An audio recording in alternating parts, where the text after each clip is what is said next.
Soy bíblica. Bella bíblica. Ese video debe quedar guardado para la historia.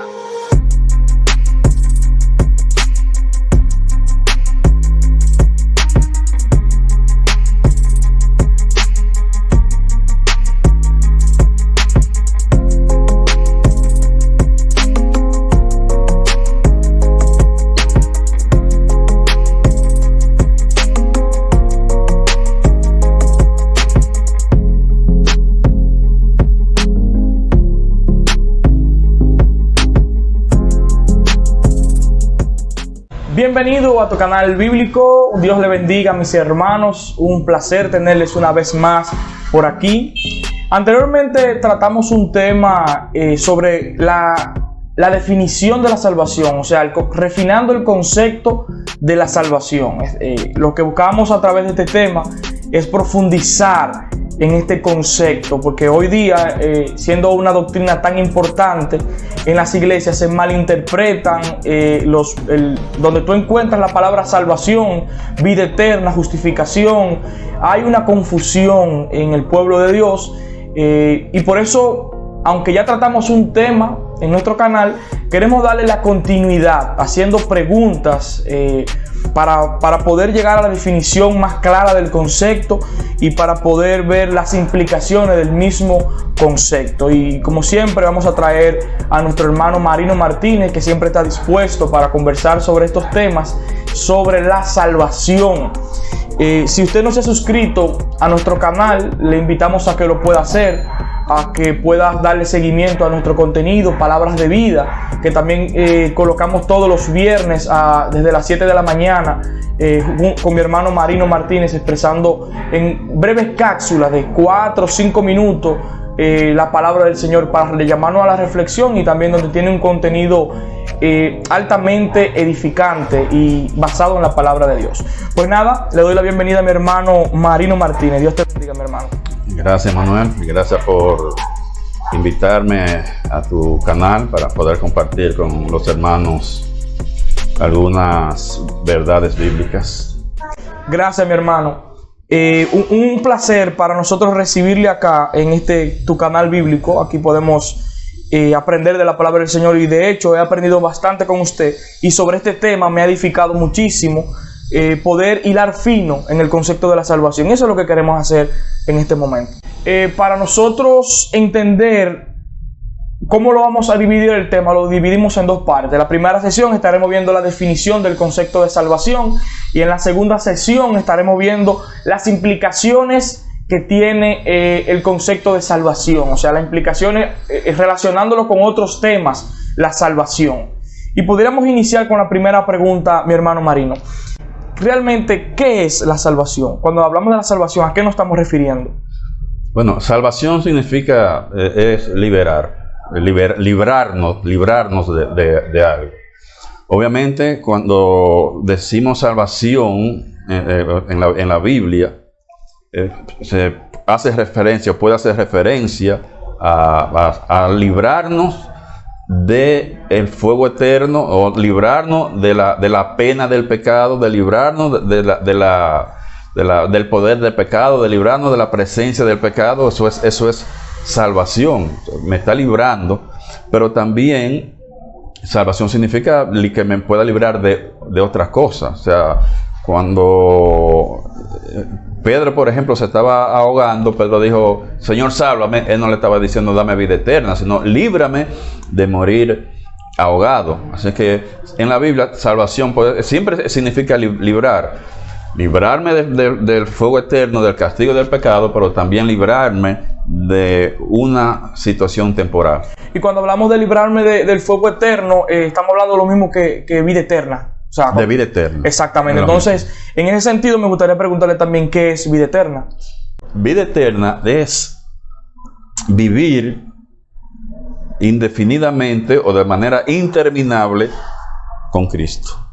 Estar con Cristo, vivir con Cristo en una manera interminable, indefinida.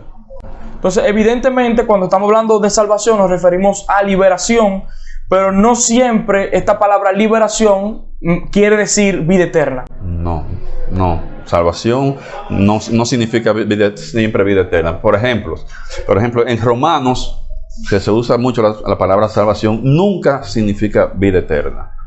A veces, personas que no se dan cuenta, no lo han entendido, llegan a la conclusión errónea de pensar que salvación siempre dice lo mismo. Por ejemplo, en Romanos 10, cuando dice que si creyera en tu corazón que Jesús es el Señor y confesare con tu boca que Dios le levantó de los muertos, serás salvo. Entonces concluyen que la fe no es suficiente. He visto autores, famosos autores, diciendo esto, que la fe no es suficiente para ser salvo, sino que tú tienes que decirlo con tu boca, que tú tienes que confesarlo. Y en ninguna parte la Biblia dice que la confesión es un requisito para ser salvo. Él no está diciendo que tiene que hacerlo cuando dice será salvo si confiesa, sino será liberado. Él está hablando de Israel. Ese capítulo 10, el 9, 10 y 11, está hablando sobre Israel, los 3 capítulos.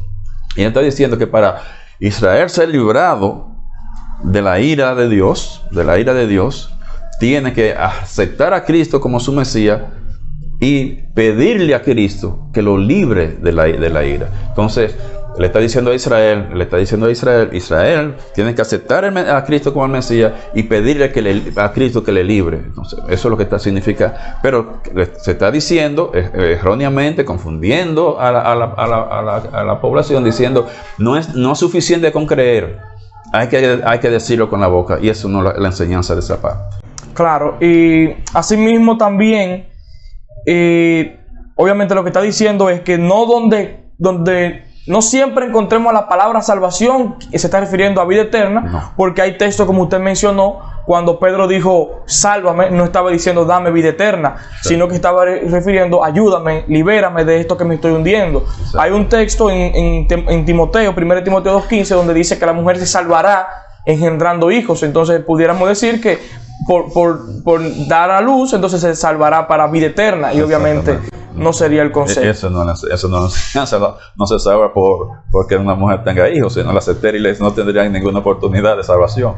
El librarse será librada, o en el Salmo 71:3, que dice que Dios, tú has dado mandamiento para salvarme. No nos salvamos por guardar los mandamientos, o sea, me ha dado mandamiento para librarme. Cuando Dios me dice no mate, me está librando de un problema. Si yo mato, yo voy a tener problemas serios, graves en mi vida. Entonces, Él ha dado esos mandamientos para librarme de esas consecuencias negativas, graves, pero no para darme vida eterna. Nadie se salva por guardar los 10 mandamientos. Correcto. Yo creo que hay una médula aquí, un punto central donde se tiende a confundir el término de la ira, porque puede ser que Dios me libra de la ira presente, o puede ser que Dios me libra de la ira futura. Entonces, si yo no entiendo esta parte, cuando yo vea salvación, puedo tener la confusión. Como el salmo que usted acaba de citar, obviamente, guardar los mandamientos no me libra de la ira futura, que es la ira que presenta Apocalipsis, donde va a ser derramado, donde va a haber el juicio y todo eso. Obviamente no es a esa ira que se refiere, sino que es a la ira presente. Temporal. Exacto. Temporal, presente. Perfecto. Entonces, una preguntita más con relación a esta parte. ¿Cómo yo distingo entonces cuando yo veo el texto y veo la palabra salvación, para no confundirme de qué me está librando? ¿De la ira presente o de la ira futura? Sí, buena pregunta. Bueno, el contexto, ellos son principios de interpretación. El contexto determina el significado de la palabra. El contexto te dice en qué sentido se está usando la palabra. Cuando hablamos de palabras que tienen más de una definición, como carne, mundo, condenación, tienen diferentes significados. ¿Qué me dice qué uso se está usando? ¿Qué significado tiene? El contexto. Entonces, hablando específicamente de la palabra salvación, mi sugerencia es, cada vez que usted vea en la Biblia la palabra salvación, deténgase y pregunte, ¿de qué me salva? Eso te puede ayudar para tú darte cuenta con qué significado se está usando la palabra. ¿De qué me salva? y no pensar que cada vez que se usa salvación está hablando de vida eterna. Santiago es otro que habla de salvación, menciona la palabra salvación, pero nunca se refiere a vida eterna. ¿Podrá esa fe salvarle? No está hablando de vida eterna. Cuando dice que en el capítulo 5 al final, que si tú ayudas a esa persona a volver al camino que se ha extraviado, librará de muerte un alma, o sea, salvará. O sea, esa salvar no es vida eterna, lo va a librar de la destrucción, va a destruir su vida. Si tú lo haces volver al camino, si tú lo haces volver de su error, y así, pero ¿qué te va a ayudar? El principio de interpretación dice que el contexto determina el sentido en que se está usando la palabra. Bien, entonces, una preguntita más. ¿Cómo entonces se salva la gente de la ira futura? ¿Y cómo se salva de la ira presente? Ok. De la ira futura es por fe. Hablamos ya vida eterna para aplatanar. Solamente se salva por fe. Se salva por creer. O sea, se tiene la vida eterna por creer en la promesa de Cristo. Creer en su promesa, lo que ha prometido, de darle vida eterna a todos los que creen en Él, a todos los que confíen en Él. Ahí tengo vida eterna, entonces eso me va a librar de la ira futura, como dice la Biblia. No somos hijos de ira, no estamos puestos para ira. Pero hay una ira presente, una ira temporal que puede caer sobre un cristiano y sobre los que no son cristianos. O sea, la ira de Dios. Cuando la palabra habla de la palabra ira, por ejemplo en Romanos 1:18, ¿no? Esa ira es simplemente lo que habla del desagrado de Dios, del disgusto de Dios. De las consecuencias de yo haber pecado. De todo el pecado.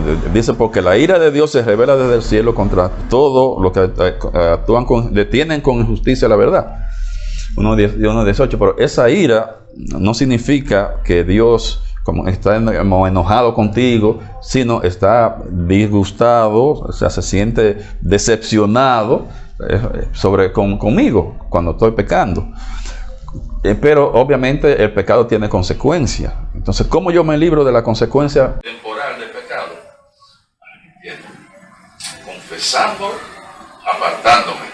El que confiesa su pecado, el Proverbio 28:13, el que oculta su pecado no prosperará, más el que lo confiesa y se aparta alcanzará misericordia. Entonces, está la confesión, como usted dice también en Primera de Juan. Si confesamos nuestro pecado, es fiel y justo para perdonarnos y liberarnos de toda maldad.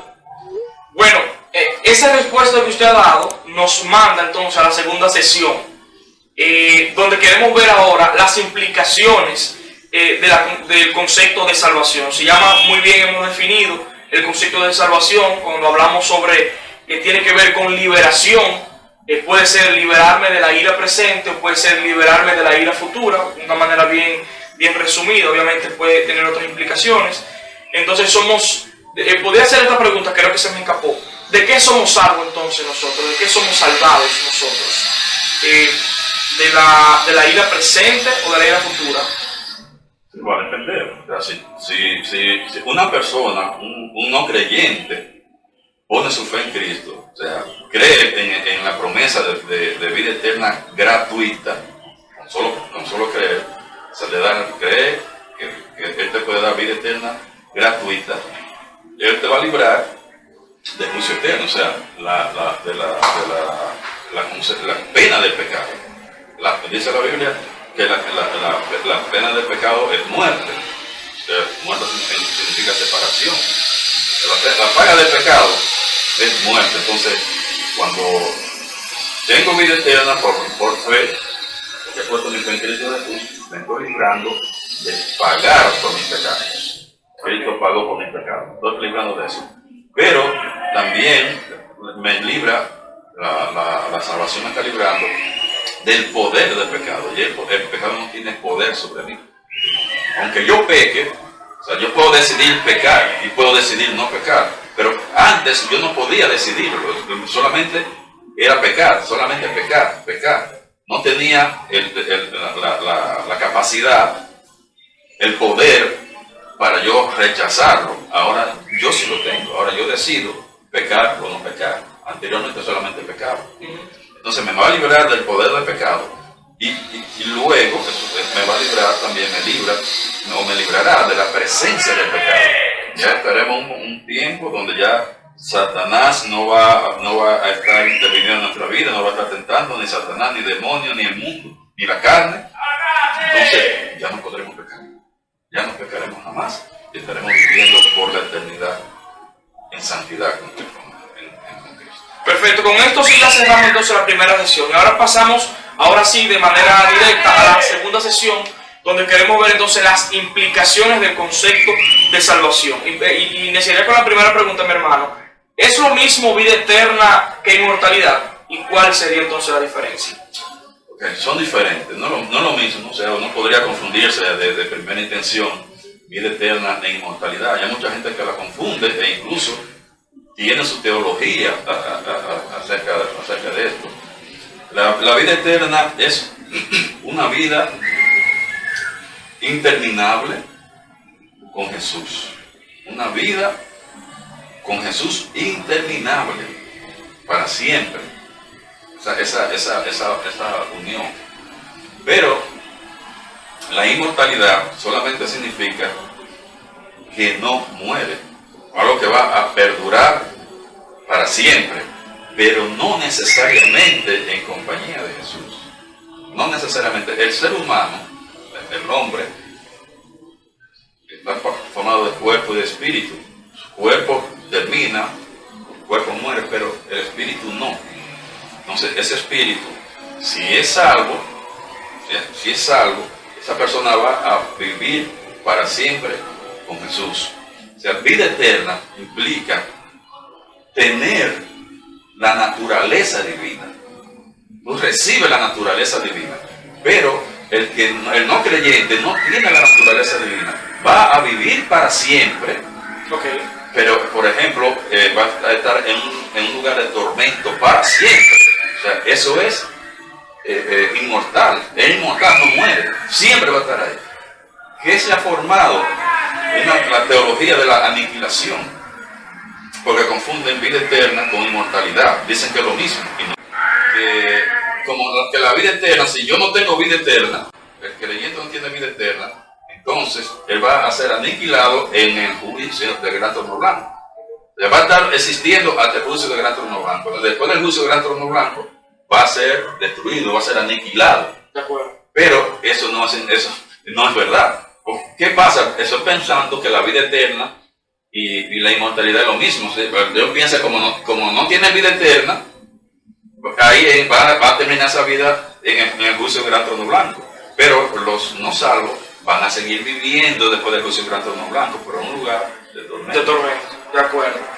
Ahorita usted mencionaba sobre el señorío de Cristo o la confesión de Cristo, que también podríamos aludir a eso, como medio para la salvación. Es decir, hay personas que piensan que para ser salvos necesitan confesar a Jesús como Señor, pero hay otros que piensan que para tú ser salvo tú necesitas arrepentirte. Y de hecho me lo han expresado, que el arrepentimiento y la fe son una misma moneda de dos caras. Entonces, basado en eso que le digo, me gustaría preguntarle qué papel juega el arrepentimiento entonces en la salvación. Bueno, en la salvación ninguno. Absolutamente ninguna función tiene el arrepentimiento. Hablando perdón, de la liberación de la ira futura. Sí, okay. Exacto. O sea, para la vida eterna no tiene absolutamente nada que ver.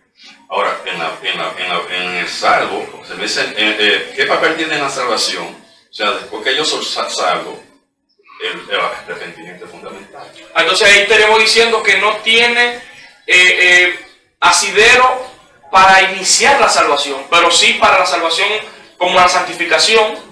Entonces ahí sí tendría un papel. Exacto. O sea, el arrepentimiento no tiene que ver absolutamente nada que ver. Nunca, no hay ningún versículo en la Biblia que se enseñe que el arrepentimiento es necesario. Mira, te voy a dar una ilustración, un ejemplo. El único libro evangelístico de la Biblia es Juan, el Evangelio de Juan.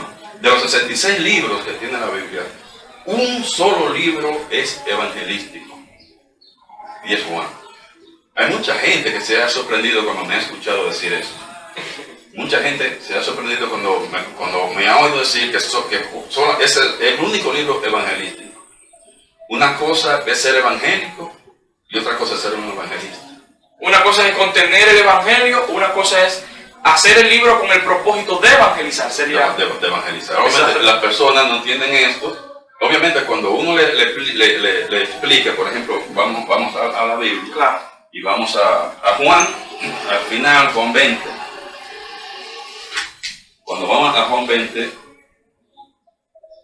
y leemos 30 y 31, dice la Biblia: hizo además Jesús muchas otras señales en presencia de sus discípulos, las cuales no están escritas en este libro, pero estas se han escrito para que creáis que Jesús es el Cristo, el Hijo de Dios, y para que creyendo tengáis vida en su nombre. O sea, ¿para qué se escribieron estas cosas en Juan? Para que creyera, no para que se arrepintiera y tenga vida en su nombre. Por eso Juan es el único libro evangelístico. Ahora, nunca Juan menciona la palabra arrepentimiento en su evangelio. Nunca la menciona. Y tú dices, entonces, si, por mi pregunta sería, si este libro, este evangelio de Juan fue escrito para decirnos cómo se tiene vida eterna, sin embargo, él omite el arrepentimiento, entonces Juan falló. Juan falló, preguntaría yo. Juan falló porque él ha escrito algo para decirnos cómo tener vida eterna. Sin embargo, no me puso el arrepentimiento. Entonces, Juan falló. Le faltó un ingrediente a la sopa. Está omitiendo algo muy importante. Ahora, si tú conoces la inspiración de las Escrituras, tú no puedes creer esto. Tú no puedes decir Juan falló porque escribió dirigido por el Espíritu Santo. Entonces, él no estaba omitiendo nada. Cualquier cosa que se diga que es necesario para la salvación y no está en Juan, está equivocado. La persona que mencione cualquier cosa, que diga, mira, esto es necesario para ser salvo, si eso no está en Juan, está equivocado. Porque el único libro escrito para decirnos cómo somos salvos fue Juan. Por eso, el único libro escrito para no creyentes es Juan. Cuando un no creyente te dice que quiere leer la Biblia,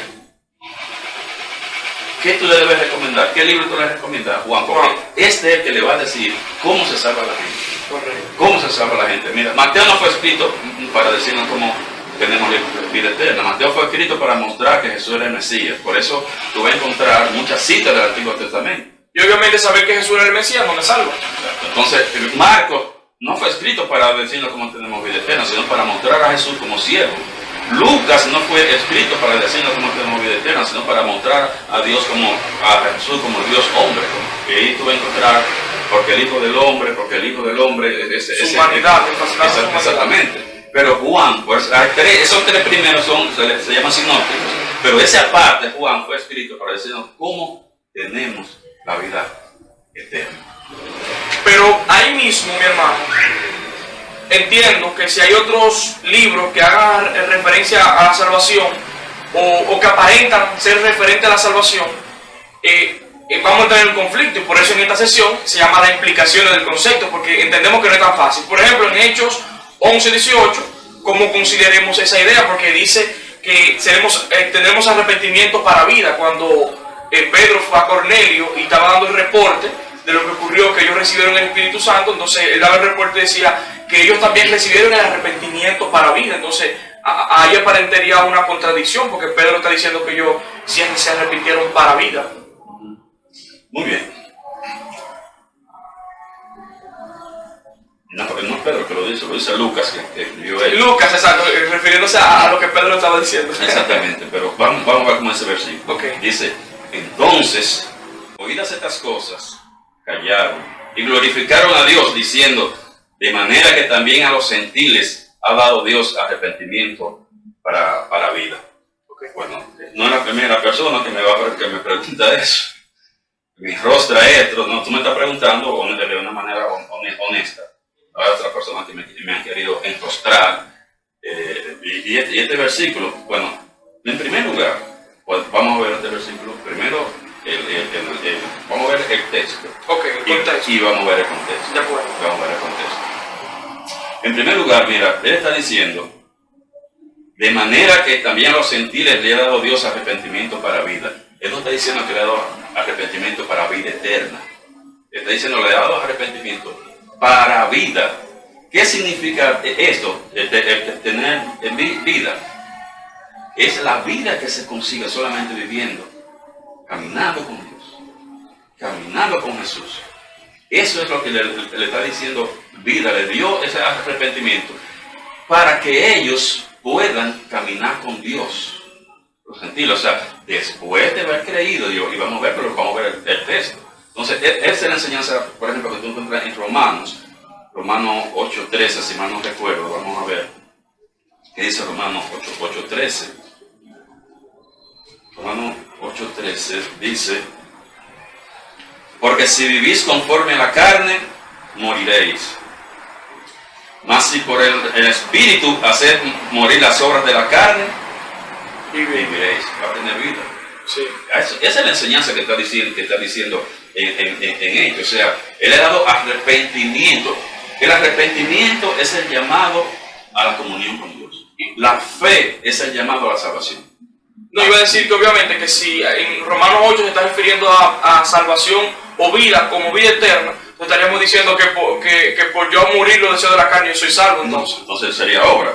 Pero está diciendo va a vivir, pero todavía vámonos al mejor ejemplo de arrepentimiento, de la enseñanza de arrepentimiento que tenemos, o el más famoso, que es el hijo pródigo, en Lucas 15. Vamos a ver en Lucas 15 el hijo pródigo. Y dice, esa es una historia que ustedes todos conocen, es famosa, todos no la vamos a leer porque todo el mundo la conoce, pero vamos a utilizar las palabras del padre sobre el hijo. Cuando el otro hermano le reclama, entonces las palabras del padre son: mas era necesario hacer fiesta y regocijarnos, porque ese tu hermano era muerto. Era un creyente, porque Lucas, esta parábola no es acerca de no creyente, es acerca del creyente, es acerca de perdón. Es un hijo de Dios que se ha apartado, que se ha ido lejos a una ciudad espiritual lejana, se ha alejado de Dios, allá se arrepiente y vuelve a tener comunión con el Padre. Entonces, mira lo que dice: porque tu hermano era muerto y ha revivido. Ha vuelto a tener vida. ¿Por qué? Por el arrepentimiento. Él se arrepintió, pero él era salvo. Él se arrepintió. Él era un hijo. Entonces, esta es la parábola sobre el arrepentimiento. Y está diciendo lo que significa tener vida. Ahora, vamos a ver. Aquí, desde el capítulo 10 y 11, se está hablando acerca de Pedro y Cornelio. Esta es la historia de Pedro y Cornelio. O sea, conoce a Cornelio. Un ángel le dice que mande a buscar a Pedro. A Pedro le dicen lo mismo: te van a venir a buscar, vete con ellos. Pedro se va. Pero mira lo que le dice lo que le dijo el ángel, el espíritu. Dice en el capítulo 11 y verso 14. Lo que le dice Cornelio, le dice el ángel a Cornelio: él te hablará palabras por las cuales serás salvo, tú y toda tu casa. Pedro te va a hablar palabras por las cuales te van a salvar tú y tu casa. Mira, Cornelio estaba arrepentido. Ya Cornelio se había arrepentido. Cornelio era un centurión romano, tenía poder. Un centurión era una persona que tenía tenía poder sobre 100 hombres. Eso por eso una centuria, por eso centurión. Un centurión de 100. De 100. Entonces, él le dice a Cornelio, el ángel le dice a Cornelio: él te hablará palabras por las cuales serás salvo tú y tu casa.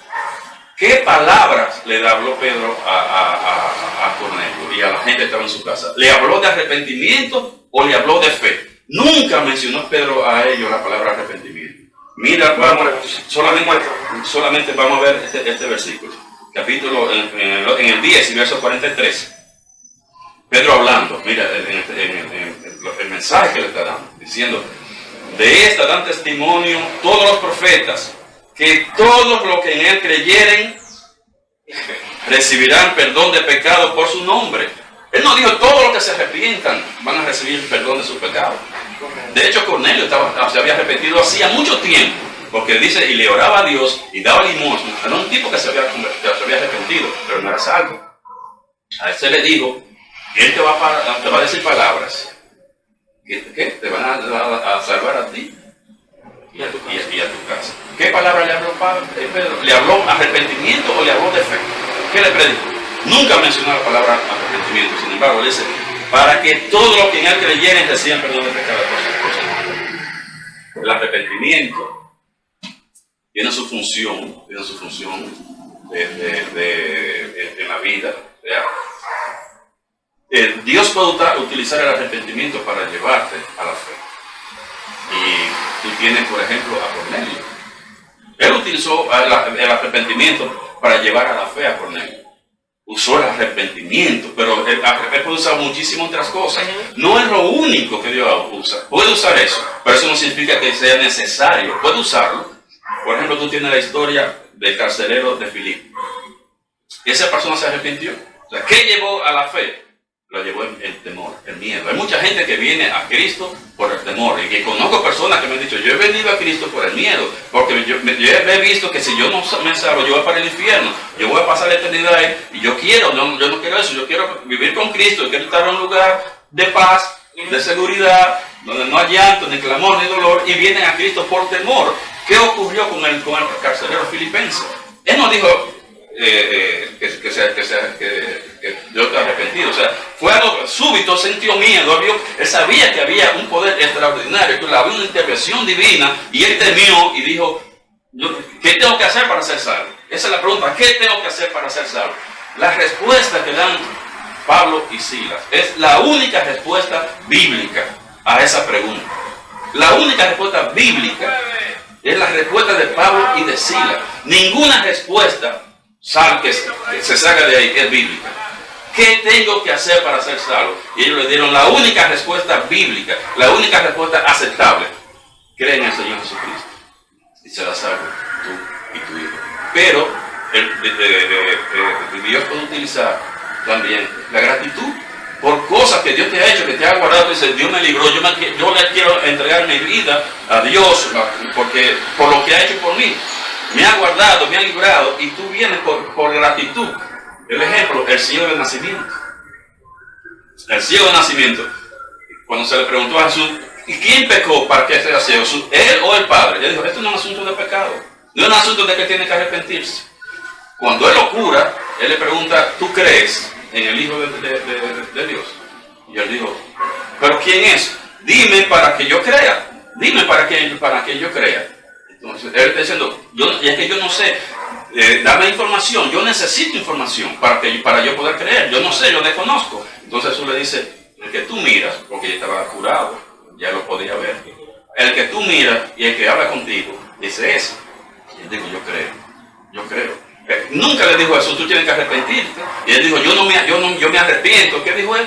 Yo creo. O sea, esa persona vino por gratitud, pero puede venir también por insatisfacción personal. Un vacío. Yo tengo un vacío en el alma. Yo siento que una necesidad. Yo tengo un hueco que necesito llenar. Ese es Jesús. Ese hueco es Jesús. Esa necesidad. ¿Quién vino así? La mujer samaritana. La mujer samaritana viene a Jesús. Jesús le dice, si tú supieras el don de Dios y quién que te habla, tú me pedirías a mí el agua y yo te daría un agua que no tendría sed jamás. Y ella dijo, dame esa agua. O sea, Jesús le dice, tú tienes sed, tú tienes una necesidad. Y mira, él le dijo, ni siquiera le dijo, tú tienes una relación ilícita, tú tienes que dejar eso. Él le dijo, mira, tú has tenido 5 maridos, y ese que tú tienes ahora, ese no es tu marido. Pero Jesús no le dijo, mira, tú tienes que dejar eso. No le dijo eso. O sea, eso viene después. O sea, la gente se convierte. Tenemos que decirle a la gente cómo se salva. Y luego decirle de qué arrepentirse para que tenga una relación con Dios. Para que pueda caminar con Dios. no se puede caminar con Dios sin arrepentimiento, como tú no puedes ser salvo sino por fe. Así es. Eso es así. Y yo creo que todas las denominaciones cristianas, por lo menos evangélicas, creen que la salvación es por fe. Solo que cuando lo aterrizan a la práctica, ahí agregan otras cositas como el arrepentimiento, como la confesión, pero todos gritamos solo fide. El señorío de Jesús. O sea, si Jesús no es tu Señor, no puede ser tu Salvador. Eso es una barbaridad. Eso contradice la Biblia. Un creyente evangélico no debería estar diciendo estas cosas. No debería estar diciendo estas cosas. Mira, ¿cuál fue la proclama protestante? Solo fide. 3 solas. Primero hubo 3 solas. Okay. Y después agregaron 2 más 5 y después agregaron 3 más. Ya estamos en 8 solas. Pero una sola muy acompañada. Exactamente. No sola que no está tan sola. Sola fide. Solo la fe. Solo la gracia. Solo fide. Solo la escritura. Solo esto. Y luego, solo Cristo. Solo a Dios la gloria. Y luego le agregaron solo la iglesia. Solo el amor. Y ya vamos en 8 solas. Pero no la conocía la iglesia del amor. Sí, porque se han ido agregando. Obviamente eso no fue desde la proclama protestante. Sí, vamos a decir, estaban sueltas. Ya Calvino había dicho esto, Lutero había dicho esto, pero ellos no dijeron todo, sino se fueron tomando. Pero esa proclama, solo fe. Solo fe. Mira, Calvino luchó enormemente, fuertemente contra esa enseñanza que ya corría de que había que arrepentirse. Que había que arrepentirse. ¿Cómo hace? Porque es interesante, pudiéramos así solamente una oración de eso. Déjame explicarte. Por eso, porque él está diciendo solo fe. Si tú eres protestante, tú no puedes venir a contravenir la declaración de la reforma. Porque esta declaración es un resumen de nuestra posición teológica. Entonces él está diciendo, Calvino decía esto, solo fe, no digo fe y arrepentimiento, solo fe. Entonces mira, ¿qué pasa con las personas que están enseñando esto? Como hay una inmensidad de versículos que dicen solamente fe, no pueden contradecirlo. Claro. No pueden contradecirlo. Cuando dice, de tal manera amó Dios al mundo que ha dado su Hijo para que todo aquel que en él cree, o el que lo recibieron en su nombre, a los que le recibieron, los que creyeron en su nombre, le dio potestad de ser hijo de Dios. ¿Qué tengo que hacer para ser salvo? Todo eso. Entonces, ¿qué dice? Si no lo dice ahí, vamos a inventarlo. Vamos por implicación, vamos a inventarlo. Yo creo que tal vez... Entonces dice, es que el arrepentimiento está incluido en creer, y es una barbaridad. Como un peso de 2 caras. Exactamente, eso es falso, eso es incorrecto, eso contradice la enseñanza bíblica. No es verdad. Ninguna artimaña teológica puede poner eso porque no está ahí. Eso no está ahí. Vamos a Hechos 20:21. Hechos 20:21.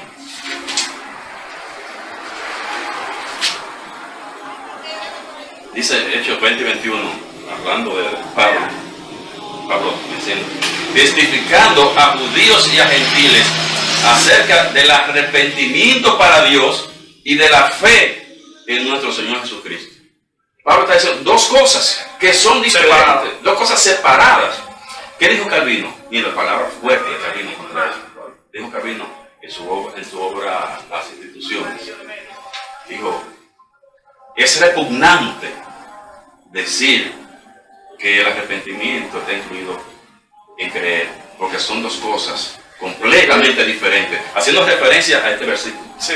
Dijo Calvino, el reformador, el que dijo solo fe, y hay muchos calvinistas que leyendo esta mojiganga de que el arrepentimiento es parte de la salvación, mira, y que es lo mismo. Dijo, mira, testificando a judíos y a gentiles acerca del arrepentimiento para con Dios y de la fe en nuestro Señor Jesucristo. El arrepentimiento para tú tener comunión con Dios, para tú caminar con Dios, para salvación, la fe en Cristo. Wow, tremendo. Obviamente, ya tenemos bien claro que la salvación es únicamente por la fe, por creer en la promesa de vida eterna gratuita que recibimos de Jesucristo. Ahora la pregunta sería, ¿y qué ocurre en el Antiguo Testamento? ¿Cómo se salvaba entonces la persona? ¿Cómo se salvaban de la ira futura?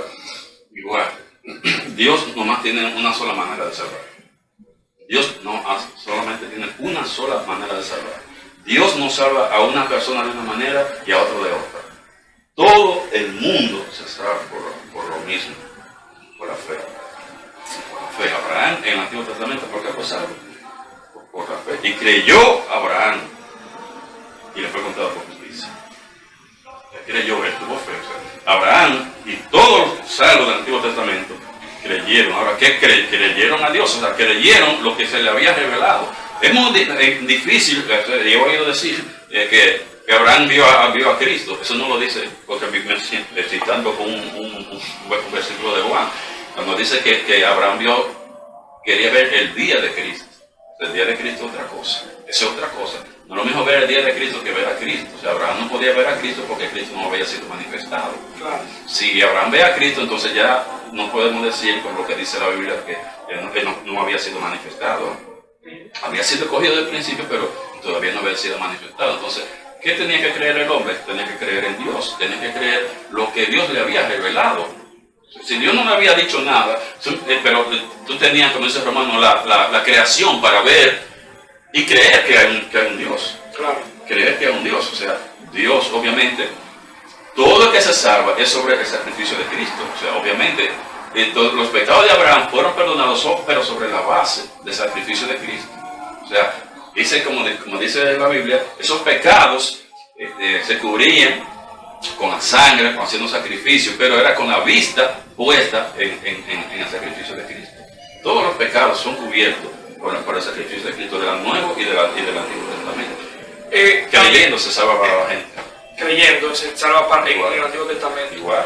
Hay una preguntita más. En nuestro canal hay muchas personas que nos siguen que tal vez no han puesto su fe en Jesucristo, que tal vez no están seguros dónde va a pasar la eternidad.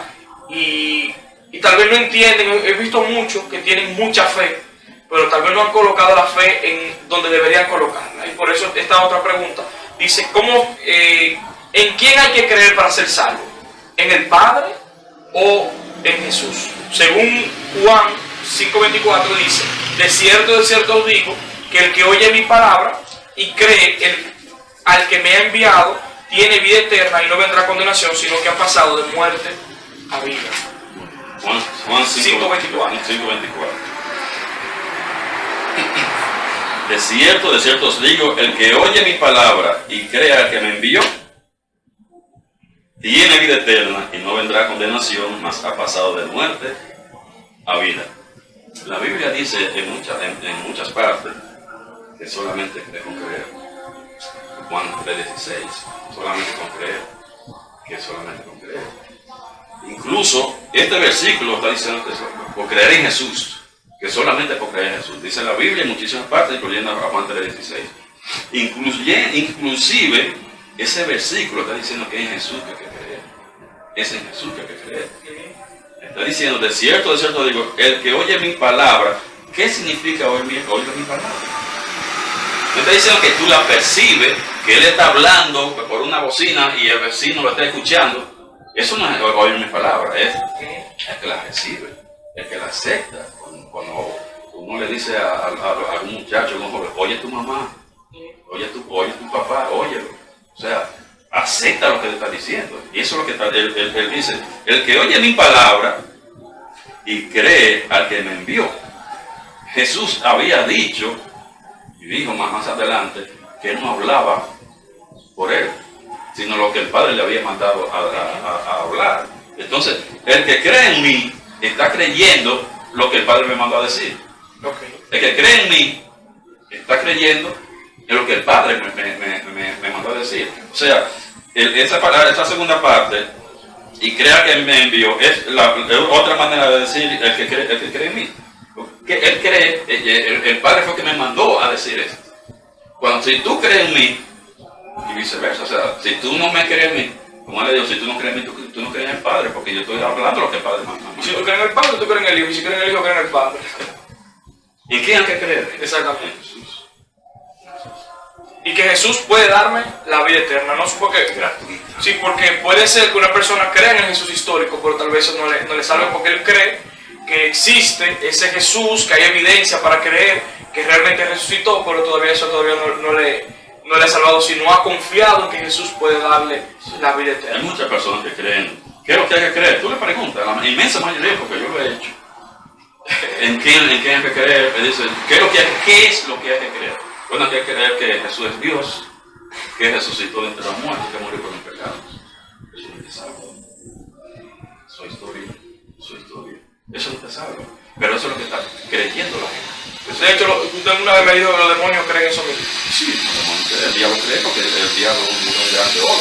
El diablo conoce la Biblia y la citó. Sí. Oye, Cristo está, Claro. es un teólogo, el diablo es un gran teólogo. Pero eso no es lo que hay que creer. Tú vas a tener conflicto, por ejemplo, con las sectas, porque yo creo en eso. Tú vas a tener conflicto con católicos romanos, porque ellos dicen, yo creo que Jesús es Dios. Yo creo que resucitó de entre los muertos, y volvió a los cielos. Yo creo que murió por mis pecados. Pero no creen que le pueden dar, y creen que le pueden dar vida eterna, pero no gratuita. Para mí la diferencia, y siempre tengo que recalcarlo, vida eterna gratuita, porque ellos creen que le pueden dar vida eterna, pero no gratuita. No, yo tengo que ganármela. Yo me encuentro con un texto que hace referencia a eso, de que recibimos la justificación o la vida eterna gratuita. Lo que no me llega a la mente cuál es, pero si hay uno que yo lo encontré, pero míralo aquí donde lo está diciendo, de que tenemos la vida eterna y le agrega la palabra atrás, gratuita. Me gustaría si alguno de los hermanos o amigos que nos están viendo tienen preguntas sobre este tema, le pueden escribirnos aquí en los comentarios qué preguntas tienen para poder darles respuesta, aprovechando la energía de nuestro hermano Marino, que está siempre dispuesto para hablar sobre todos estos temas que le apasionan a él y obviamente a mí también me apasionan, y que debe apasionarnos a todos los cristianos, porque realmente hablar sobre la salvación es una decisión muy importante, porque va a determinar dónde vas a pasar tu estadía eterna. Y además, cuando hablamos de la salvación, también estamos hablando sobre la liberación de la ira presente, y por eso es que es importante. Todos quisiéramos vivir de manera plena, todos quisiéramos tener una relación eterna con Dios, una comunión eterna con Dios. Entonces, por eso es importante estar presente, tener presente la salvación. La salvación, recordemos, ya cerrando, en conclusión, es pasada, es presente y es futura. Cuando hablamos que es pasada, estamos diciendo que somos liberados de la pena del pecado, y eso es lo que llamamos como justificación. Cuando es presente, eso es que somos liberados del poder del pecado, y eso es lo que llamamos la santificación. Y la futura es que somos liberados de la presencia, ya de una vez y por todas, como el apóstol Pablo decía en un momento, que ¿quién me librará de este cuerpo de muerte? Porque el estar en este cuerpo con pecado, todo el que ama al Señor, que lucha con su pecaminosidad, sabe que ya quisiera algún día ser librado, como la tierra gime de dolor de parto, así quisiéramos nosotros también ser librados y ya de la presencia del pecado y estar con nuestro Dios, y a eso es lo que llamamos la glorificación. Entonces, en Jesucristo hay esperanza eterna, hay verdadera libertad, y por eso es que es importante hablar sobre el tema de la salvación, porque solamente en Jesús podemos encontrar entonces la verdadera libertad, la vida en abundancia y la vida eterna. Somos obedeciendo a la palabra de Cristo. Obviamente vamos a ser librados de la ira presente, porque si somos obedientes a la palabra de Dios, vamos a ser librados de consecuencias. Pero si creemos en Jesucristo, que Él puede darnos vida eterna, no solamente vamos a ser librados de la presente, sino que también vamos a ser librados de la futura. Pero teniendo presente que aún estando en esta tierra tenemos la posibilidad de pecar, de caer, y por eso es importante mantenernos siempre fieles, porque el Señor tiene corona, y arrepentirnos, porque eso incluye para la comunión, como usted hablaba en un video pasado, la importancia de nosotros tener una comunión con nuestro Dios. Mira, nosotros, el creyente, el cristiano, tiene que arrepentirse muchas veces en la vida.